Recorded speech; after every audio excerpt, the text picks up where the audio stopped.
first Care Markets and Quality Forum webinar, which is focused on collaborative commissioning with colleagues from the Isle of Wight. I'm Natasha Burberry, the Care Markets and Quality Policy Advisor for Think Local Act Personal. TLAP, otherwise known as Think Local Act Personal, develops and influences policy. We shape work through good conversations with people, providers, commissioners, aiming to achieve better outcomes for people. We help to share and grow innovation, and all of our work is co-produced with National Co-Production Advisory Group, a network of people with lived experience. People's voices are very central to everything that we do. Now, just to explain about timings and housekeeping, the webinar's been scheduled for 1 hour. We're aiming to finish at 3 or before. Ian and Laura, who are with me from the Isle of Wight, will introduce themselves in a moment and intend to present for 30 minutes and then open up debate for questions and answers. In the meantime, please do feel free to type in comments, but it's probably best not to include any personal information.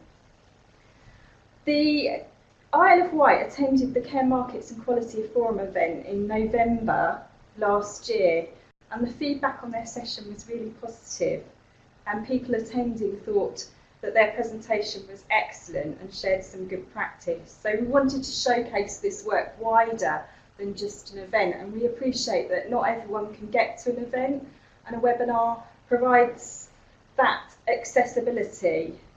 The work that the Isle of Wight does is also recognised by the Quality Matters as being good practice, and it's just recently been in the press. I saw the article in the Isle of Wight Echo, which I know Ian and Laura will talk about. And I especially like the peer exchange between commissioners and providers. It's always good to put ourselves in other people's shoes and learn and appreciate what others do. So without further ado, I'm going to let the Isle of Wight colleagues introduce themselves and give you their view on the work that they're doing. Hi, my name's Ian. I'm a commissioning officer for the Isle of Wight Council 1 day a week. The other 4 days are spent as a director for a local social care provider. And I'm Laura Gaudion. I'm the Assistant Director for Commissioning and Partnerships at the local authority. My role is predominantly in relation to the local authority's adult social care commissioning, but I'm also the head of continuing healthcare, which is an integrated and a joint role across both the local authority and the CCG. The first part of our presentation relates to market context, and what I wanted to do was introduce you to the local authority, the Isle of Wight Council local authority's Care Close to Home strategy. The strategy is now in year 2 and it's embedded and progressing well. It's focused around ensuring that people, the Isle of Wight's residents, get the opportunity to remain at home for as long as possible and to live independently of any significant changes in their home environment. The Care Close to Home strategy is founded on 3 key pillars. Those pillars are outlined halfway down the slide for you: promoting wellbeing, improving wellbeing, and protecting wellbeing. And within those 3 core delivery areas, we've got 4 enabling programmes. The enabling programmes are what drive us forward, and for me there are 2 real key things around what we do, and that's commissioning for value and impact and partnerships and integration. Both are fundamentally underlined by personalised and person-centred care influencing our professional practice. What we've seen since the creation of Care Close to Home is a significant improvement in the lives of island residents. People of the Isle of Wight are able to stay in their own homes longer, to receive help, to receive care and to receive support that enables them to live the life that they choose, to live a life that promotes their independence, improves their well-being and protects their well-being. Within our Care Close to Home strategy, there are really 5 key programmes that we're here to talk to you today about. The first is around quality assurance, the development of our integrated team and our quality framework. The second, raising standards, and a partnership initiative that we've developed with our independent sector market providers, purely and simply aimed at improving the quality of provision on the Isle of Wight. We've got work around market engagement, and market engagement is Ian, so he's probably best placed to talk to you about that in a minute. And our move to outcomes, we're adopting a whole new approach to the way in which we commission home care. The final programme that's really important to us that we'll touch upon towards the end of the webinar today is Living Well, which is our early help service, which has been created for the islands people, by the islands people, and is delivered by a consortium of our voluntary sector partners. So without further ado, I'm going to hand you over to Ian, who's going to take you through the information around quality assurance. So yeah, thank you, Laura. One of the key sort of projects that I was working on when I was part of the local authority team for 12 months last year was the development and work with providers on the quality assurance programme. So just before I arrived, the team was integrated with the clinical commissioning group, and they set about developing a really robust quality assurance framework. The framework was co-produced with providers. It proved quite challenging at times. Our intention was to create a document that supported providers through the process of improving their quality, but I think there was obviously some resistance to that.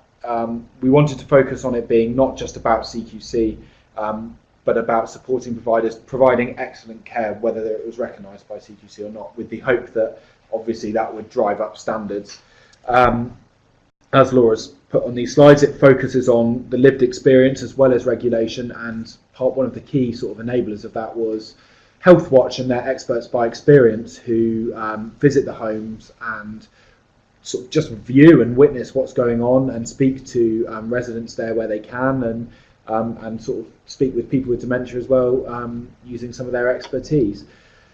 It's been applied across home support, residential care and nursing homes. It's been fairly successful so far. I think we've got all of the frameworks in place now for everyone, and providers are starting to engage with it.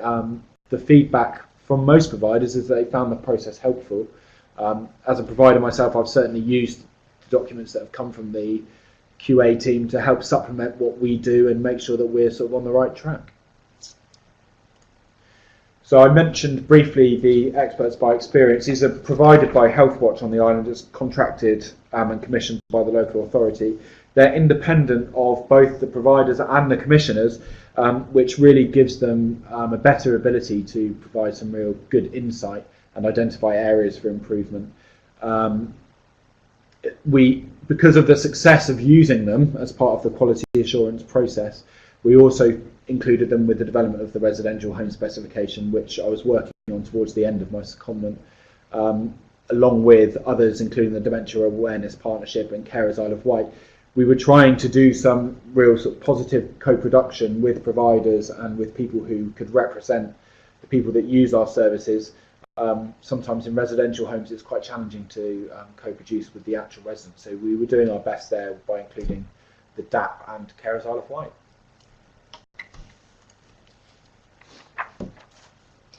What's been fundamental in terms of the work we've done around quality has been ensuring provision for those we serve. We undertook an independent analysis of all CQC reports to ascertain the exact state of the local marketplace, and this involved really drilling down into the detail of the CQC reports across all registered service providers. We then used the results to work with outstanding and good providers to co-design a 10-day programme for registered managers across the island. That programme's recently been extended and now incorporates registered managers, the proprietors of domiciliary care, residential care and nursing care, and also their deputies.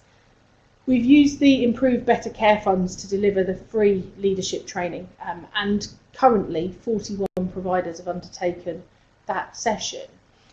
The focus is a 5-day classroom learning with 3 months of bespoke on-site support delivered by a local provider who's rated as outstanding by the CQC. The local provider has been brilliant, really, in terms of taking things forward, and what they've made sure they're doing with their on-site support is also capturing the voice of the people who live in those residential care homes and nursing homes, or the people who are receiving those care and support services at home. We're seeing a real change in terms of the way our quality of provision is altering on the Isle of Wight, and that's had some significant impacts. The programme we call the Raising Standards Initiative. It uses the Improve Better Care funding for 17-18, 18-19 and 19-20, so there's been significant investment in it. And when we say it's free to everyone who accesses it. The local authority provide the funding. What we've seen from the initiative is an improvement of quality across all market sectors. We've seen increase in learning and development offers available for providers and an increase in commissioning capacity and capability. We've been able to positively engage with local providers to move forward together in developing new models of care, and that's included the delivery of more hub and spoke models of care for residential provision. Ian's business was delivering that before, and that was one of the most attractive things about Ian coming in and working with us in terms of our commissioning intentions moving forward. We've begun to build strong and sustainable relationships between commissioners and providers, and those strong and sustainable relationships are informed by the voice of Island residents. So we're founding everything on what people are telling us they want, what people are telling us they need, and what the evidence is suggesting is the right way to deliver care and support within our local marketplace. The Raising Standards Initiative has assisted local providers to improve quality, to improve leadership, and perhaps most importantly, to improve safety. The free training opportunity has been really well received, and perhaps better received than we thought it would be initially. Providers have been really engaged in the development of the initiative itself, and many of the areas of the 5-day training course are actually delivered by peers. So the information is being shared across competing businesses, but within a neutral environment. The next slide gives you some information around where we are. So the training providing has included culture and change, HR, recruitment, employment and training.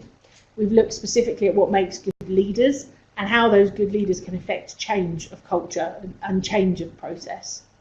We've looked at communication, listening and learning has been absolutely key, because the person who knows most about what they want from their care provision is the person whose care provision it is. And quite often that gets lost in terms of the way in which services are commissioned and the way in which services are delivered.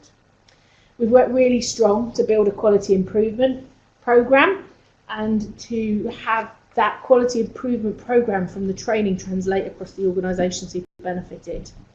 There's been increased support and development for mental health of those who access the service, but also those delivering it. And what we've appreciated, perhaps more so through the training than we did before, was that building a resilient workforce and building personal resilience is absolutely key to raising standards. We've done a lot of work with our local safeguarding boards, both for adults and children, in terms of prioritising safeguarding within the services. And we've also looked to involve service users at every step of the process. It's about their feedback and using that feedback effectively to shape improvements, not only in the services that deliver the care, but also in the services that are delivering the training to support the services delivering the care. For us, the next steps are around action planning, action learning and Q&A. We've finished our first year of the Raising Standards Initiative, and the data in terms of where we are is up on the slide for you to see. The additional offer to the Raising Standards Initiative has been wide, and what we've tried to do is tackle as many challenges as we possibly could throughout that process. We've looked at a real diverse portfolio, I guess, of support for our local providers in terms of what was available. We seconded into my commissioning team an independent provider. The challenge was always, Laura, you've never run a care home. Laura, you've never run a domiciliary care agency. Laura, you're not a nurse. What do you know about it? And my response was, fine, show me. Our local providers have been very clear with us over quite a long period of time that actually until you walk a day in their shoes, you don't truly understand the pressures that an independent business faces in meeting ever complex, ever increasing needs of care and support for the local community. Our solution to that was to bring a person, in this case Ian, into the team to put in place some real positive, sometimes constructive, mainly positive, challenge to what we were doing.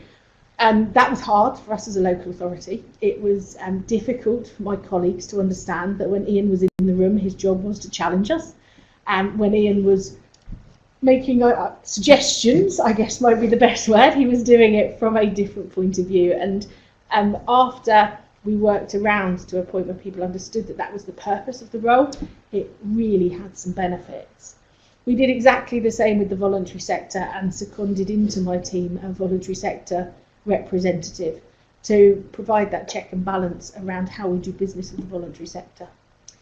The sector itself developed thresholds workshops around safeguarding and have led on specialist dementia training. We've, through the additional funding that was made available, been able to support the creation of the local dementia awareness partnership, and they've offered train the trainer style training for all care providers across the island. What we've seen is dementia awareness becoming ever increasing in our local marketplace. The support available for people with dementia living in the community, the support available for people with dementia living in residential care and in nursing care has fundamentally changed over the last 18 months. It's become a real focus for us. And we've also had specialist behaviour support training across both learning disability and elders, so that we've been able to tackle challenges that providers have faced in terms of managing complex situations and behaviours to better support individuals. So the best person really to talk to you about the next slide is Ian, because it's him. Yes, so Laura briefly mentioned the work that I've done. I don't want to blow my own trumpet, but I did think it was quite an important part of the Raising Standards offer and the use of the IBCF funding. There had been historic and substantial issues of trust, would you say, Laura, between providers and commissioners? Absolutely. The relationship between providers and commissioners on the Isle of Wight has always been quite a challenging one, and we needed to do something quite radical and innovative to change that dynamic.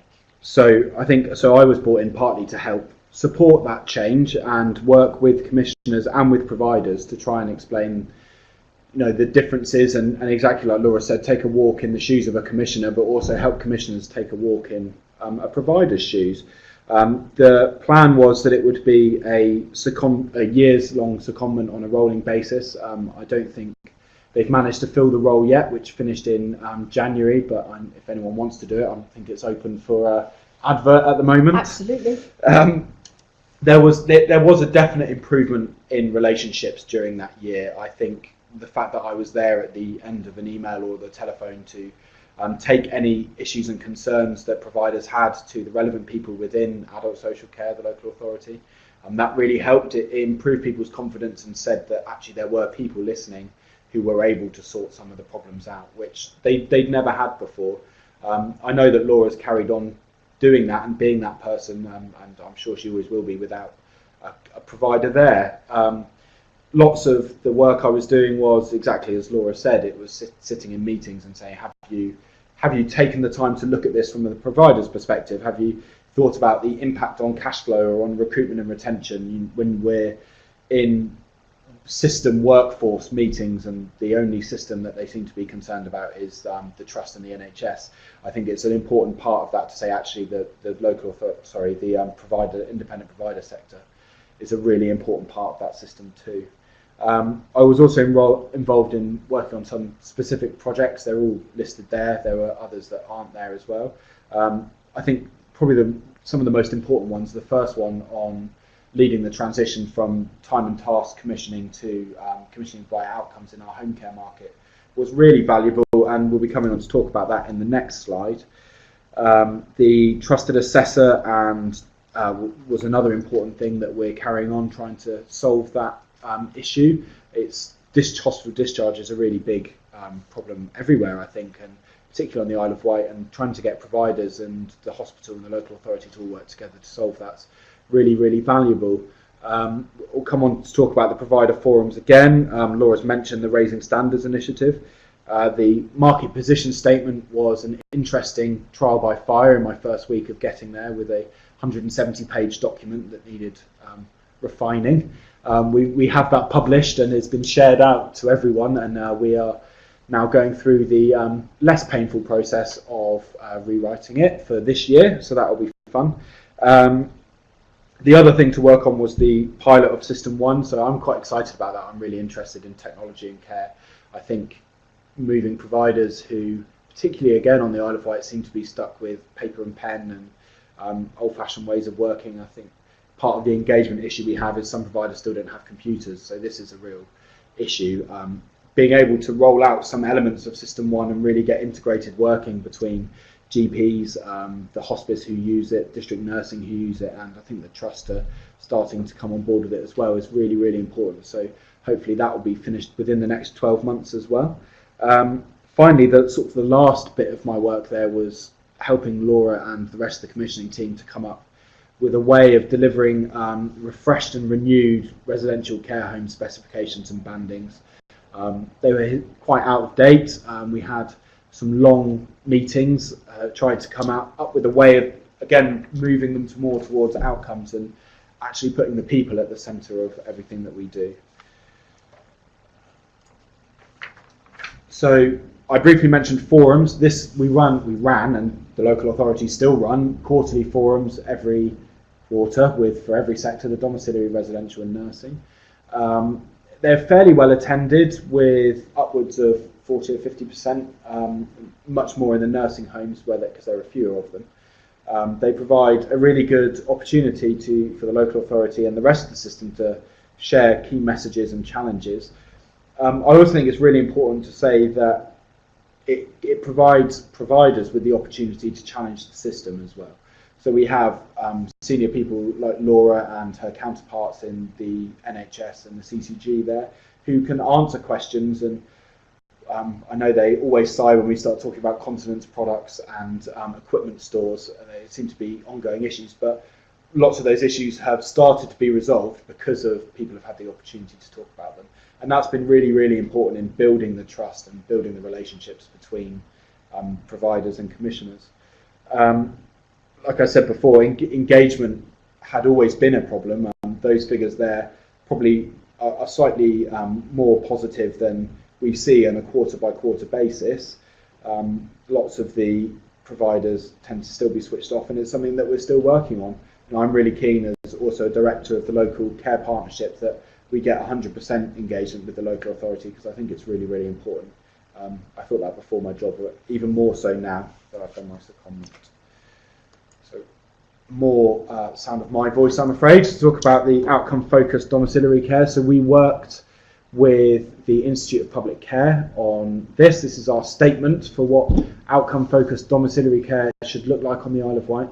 I shan't read it out for you, but I just wanted to highlight the importance of building upon people's strength and resilience, the idea that we have respect for their wishes and aspirations, but also enabling and empowering people to take responsibility for their own care. That's really, really important to us, and it's really, really important for the local authority. A bit more detail on that. So the market shaping approach, it took, how long was it, Laura? 12 months? It's been 12 months in the making. 12 months in the making. The project came to an end last month. It's out for tender in May, and I'm reliably assured today that that's ahead of schedule, and the contract go live is the 1st of December. The approach was based on a paper by Jane Townsend, who was then the CEO of Somerset Care. Is she still doing that job? I think she's moved on. She has another job now. And John Bolton, who's the visiting professor at IPC. The idea was very much what we highlighted in our statement, that it's about maximising a person's independence and reducing their dependency on social care. It's based on the idea that a little bit of social care breeds more social care, and that actually we need to be trying to wean people off of it, or support them to wean themselves off of it, is probably a better way of putting it. We want to be able to meet the wishes of people within the market, respecting Carol and Laura's care closer to home strategy, try and keep people in home for as long as possible and actually support them to do that. The idea is that it will support throughput and capacity in the domiciliary care market.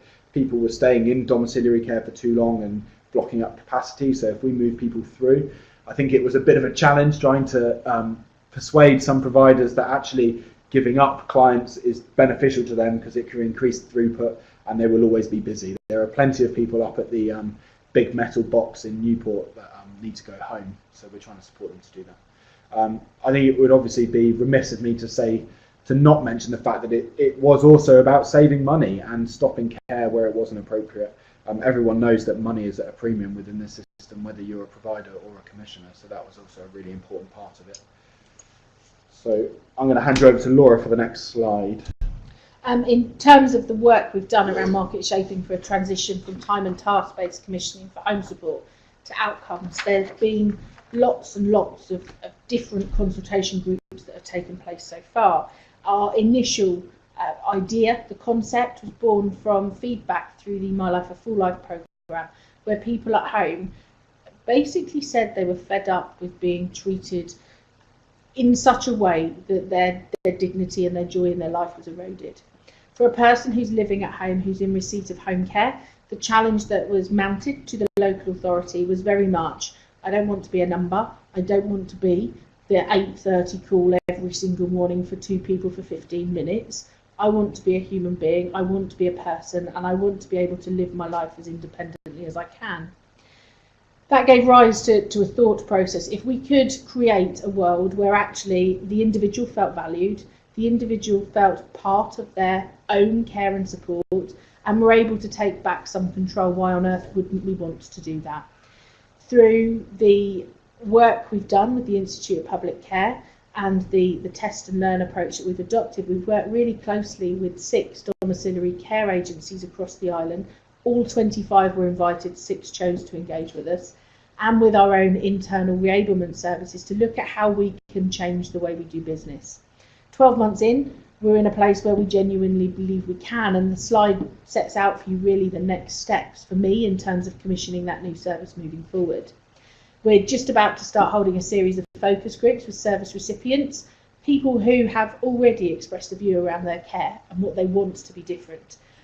They want to have a voice, and a voice that is heard, and a voice that can shape. And that leads us on to our other steps, really. There will be a formal consultation with key stakeholder groups, but what's most important to me is number 3 on that slide.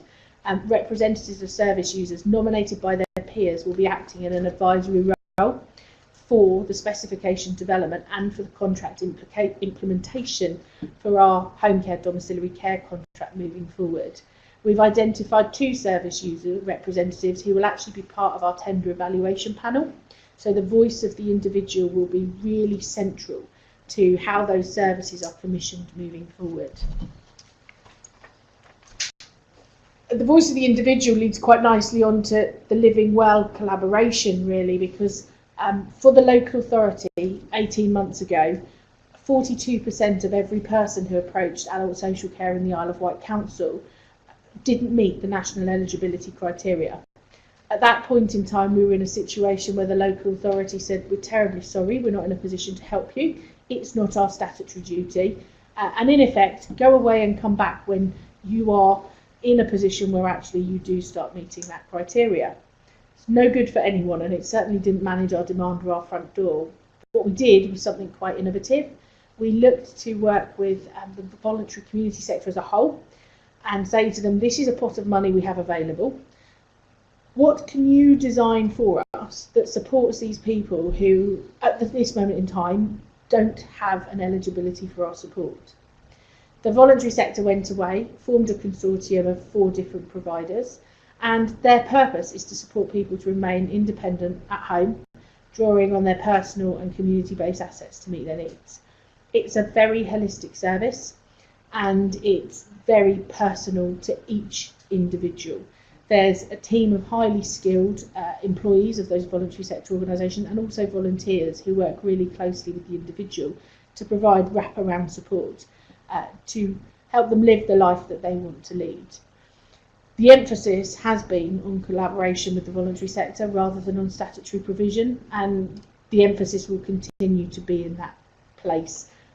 People don't want help from social services most of the time, and some people avoid coming and asking for help because we are social services. By working with our voluntary sector partners, we've been able to provide the right support at the right time in the right place for the island's people.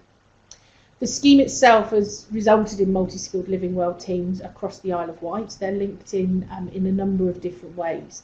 They support not only people that the local authority refer to them, but people who fund their own care, and individuals referred by health and social care colleagues across the Isle of Wight. We've seen the demand on statutory organisations decrease. Right person, right task is something we're seeing on a daily basis since the creation of Living Well. And the voluntary sector organisations are now better able to play an active part in our health and care system. They're one of our key partners at the table in terms of managing what is an essential part of the Isle of Wight's health and care process. We're seeing improved and more appropriate non-statutory safeguarding responses. Carers are feeling empowered. We're seeing a reduction in carer breakdown and carer crisis, and the people who benefit from the Living Well service are reporting that they're feeling less socially isolated.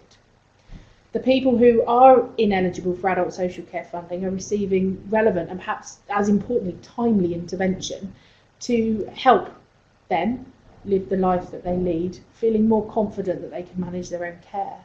We're seeing significantly lower re-referral rates to adult social care as people are being supported to develop or regain their independence. We're now starting to understand better why people come back to adult social care and what we need to do to prevent that from happening and support people to live as independently as possible for as long as possible. What we've included on the last slide for you is probably the most important part of the Living Well service for me, and that's some of the feedback we've had. On one side, you'll see that the hard numbers, and my director is a very big fan of data. Evidence-based decisions are all we take at the moment. So since launching in November 17, the Living Well service has supported 1,574 people. 76% of those people have reported an increase in their confidence to live well. 74% are more confident to manage their own care, and 74% of carers feel better supported whilst their care for was in a hospital setting. What we do know is that since Living Well was created, only 42 people have been re-referred back to adult social care. So that's less than 3% of the referrals into that service are bouncing back to statutory services. The comments on the right-hand side of the slide probably add the most value to the service. We receive feedback like that from island residents on almost a daily basis. It's a really valued service, and as recently as last week, it was highlighted at the Better Care Fund National Workshop in Birmingham as good practice across the UK and reported in our local and national media. So we're really proud, and I think rightly so, of what Living Well is achieving on the Isle of Wight. That brings us to the end of our slides. That's great, because whilst you've been talking, we've been having lots and lots of questions. So I've actually got about 7 here. So I'm going to rattle them off if that's okay, Ian. And we'll try our best to answer. Do you want me to flick to the relevant slide, or is that too much hassle? You can do it if you can relate the questions to the slides. We'll do our best we can. Than I am. So Ian is asking, I'm wondering what constitutes home in the context of both general needs and specialist housing.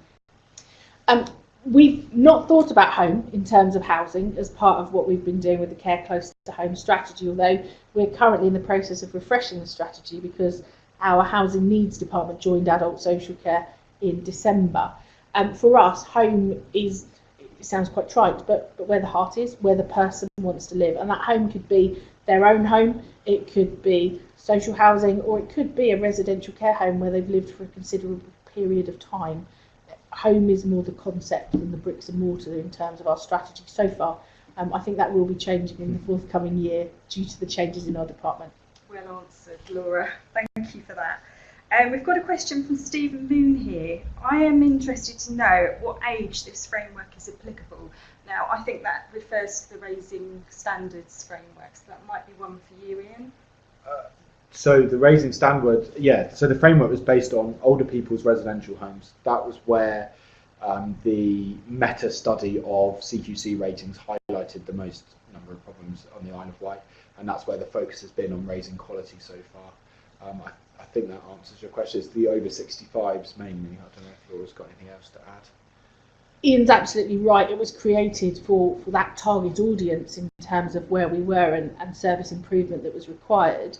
And what we have seen is interest from our providers of learning disability residential care, and now over 95% of our local learning disability residential care provision has also benefited from that training. So we're now in a position where, although it was designed for one purpose, it's being applied across the whole 18 plus age range and the island's marketplace. Okay, that's great, thank you. If you need to know any more, then just write it in the comments box and we can ask some follow-up questions. Lucy MacDonald has said, regarding transition outcome-based commissioning, what were the greatest challenges? So, shall I start with this one? Yeah, go on then. Okay, so the biggest I think there were a series of challenges that came at different stages. So the first challenge was, as I mentioned, the issue with persuading providers that actually it was in their interest as much as the local authority's interest that enabling people to go home was a good thing. I think that's what started to be a challenge. The next big challenge was then writing that statement that I put up on there, trying to define what an outcome is and what we wanted to achieve. That was really challenging. Took probably 6 months to do, to get somewhere where everyone was happy. We got to the end of the process and showed everyone again, and there were still some sort of people who saying, "Oh, actually, could we just refine that slightly, and could we just do that?"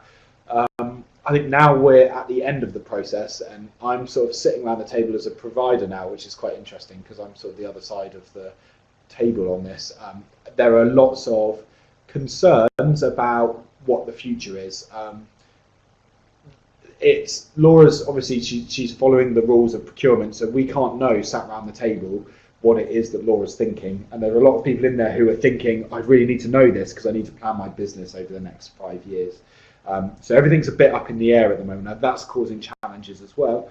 So hopefully by the end of May, by the beginning of May, everyone will be clearer across the whole market about exactly what we've been doing and what is in Laura's mind about where she wants to take it in the future. Because she's been very coy at the moment.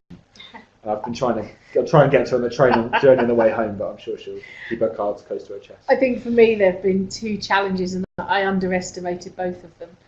The first was that every opportunity to have a consultation or to have a discussion or to work in partnership with commissioners and independent providers results in the same issues being raised.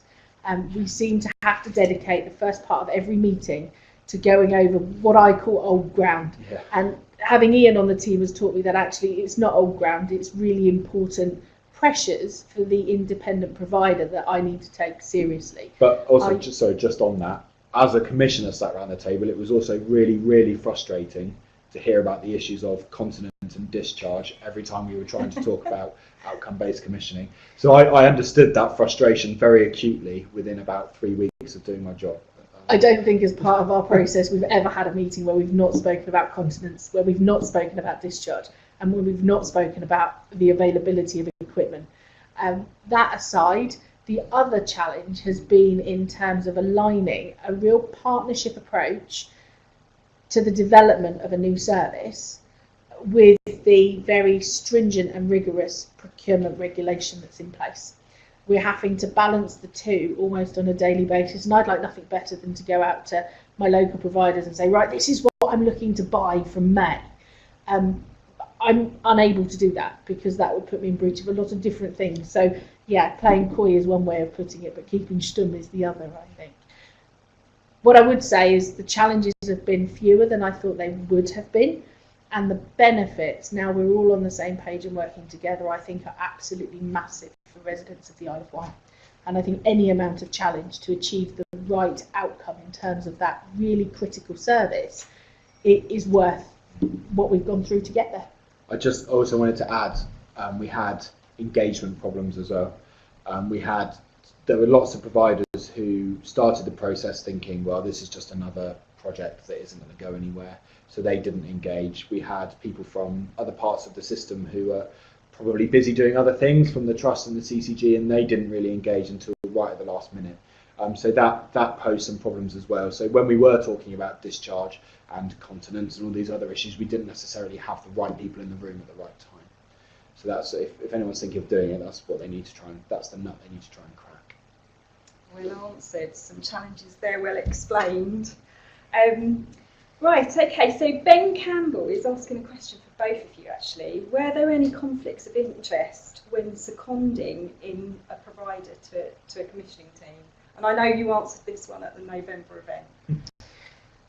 So when we looked to second the commissioner in, part of the interview process was around conflicts of interest, and poor Ian was put through a presentation and a report writing exercise to identify how he would manage conflicts.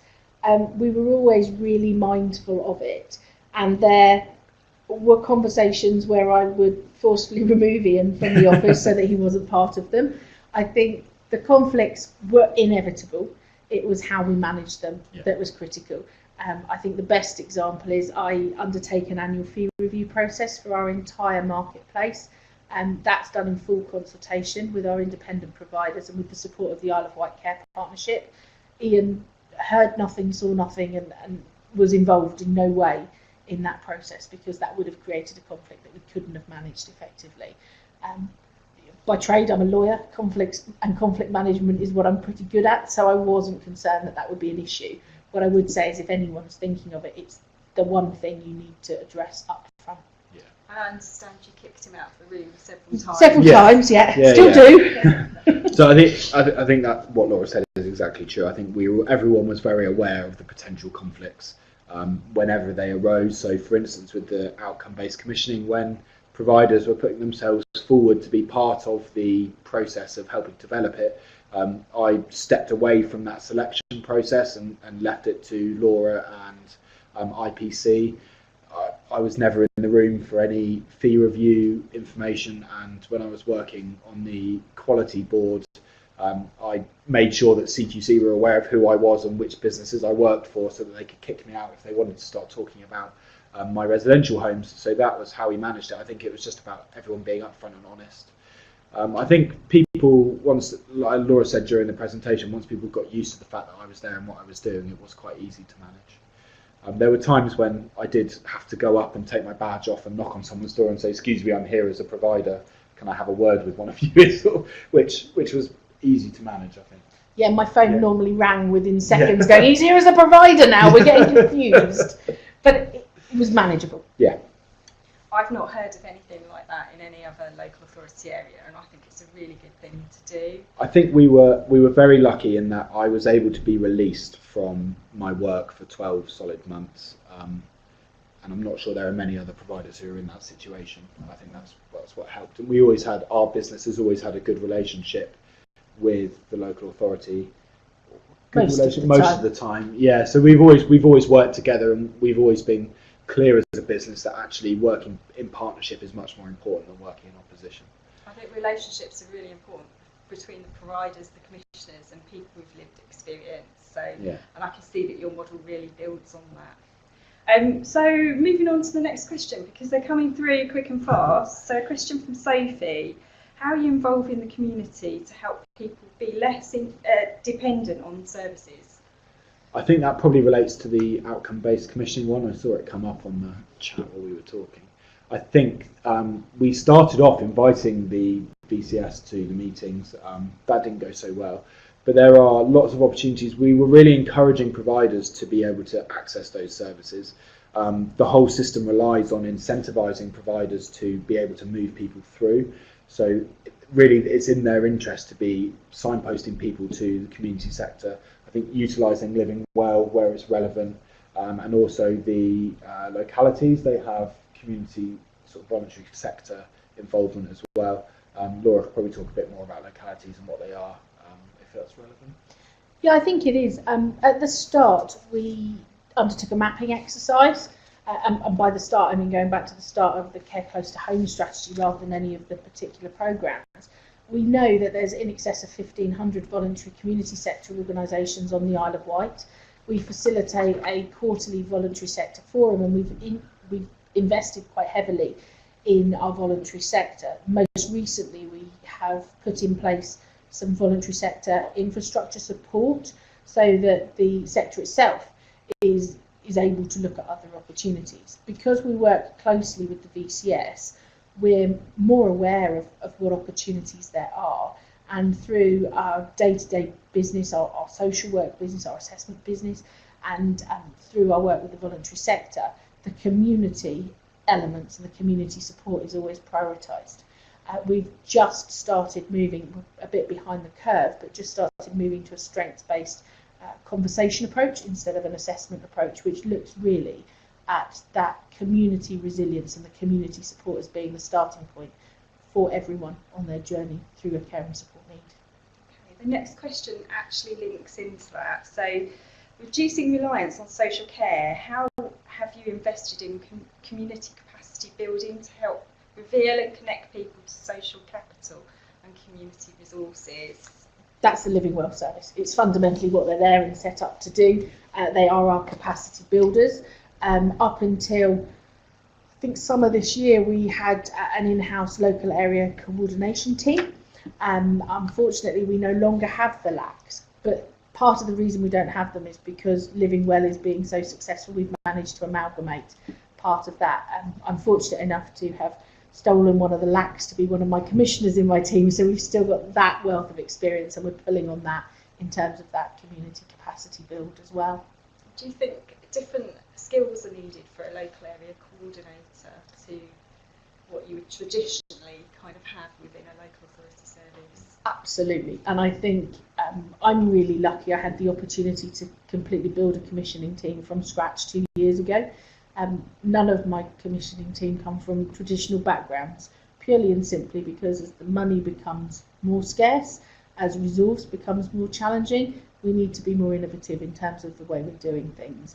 And I think LACs are great at driving innovation in terms of how services can be maintained and can be created. And through that very similar approach, Living Well has been designed to act as a community catalyst and a catalyst for change.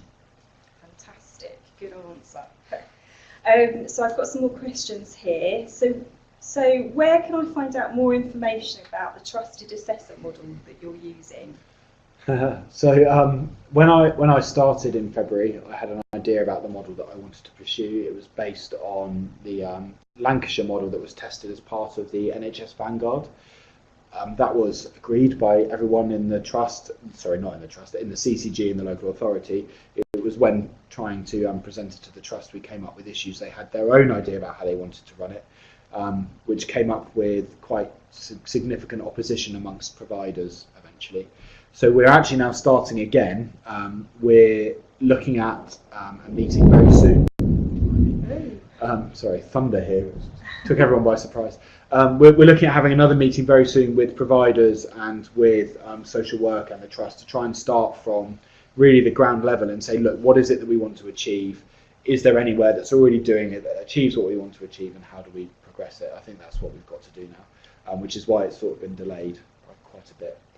And within the outcomes test and learn work that we've done, we've actually looked at trusted conversations and trusted assessment as part of that. When we tender the new contract, part of the expectation is that the successful providers will have the opportunity to undertake traditional social care tasks, so our annual reviews, for example.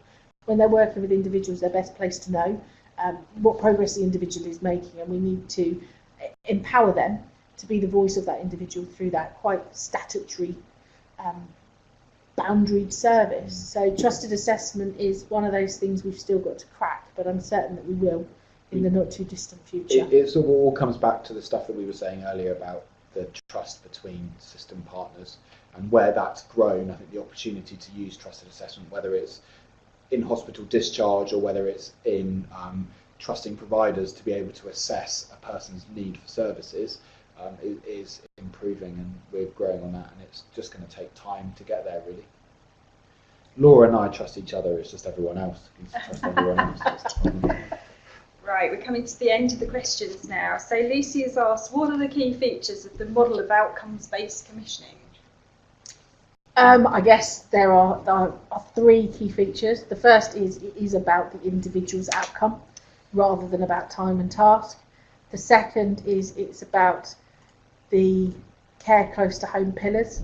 It's about the promoting, maintaining and improving wellbeing. And the third is it's about supporting people to be as good as they can be. And that is really it in a nutshell. Yeah. That's it. Laura's got it. I've actually got a couple of questions for you as well. Sneaky ones. So Ian, you were involved in the market position statement work. Yes. Often I see market position statements that don't involve the voices of people.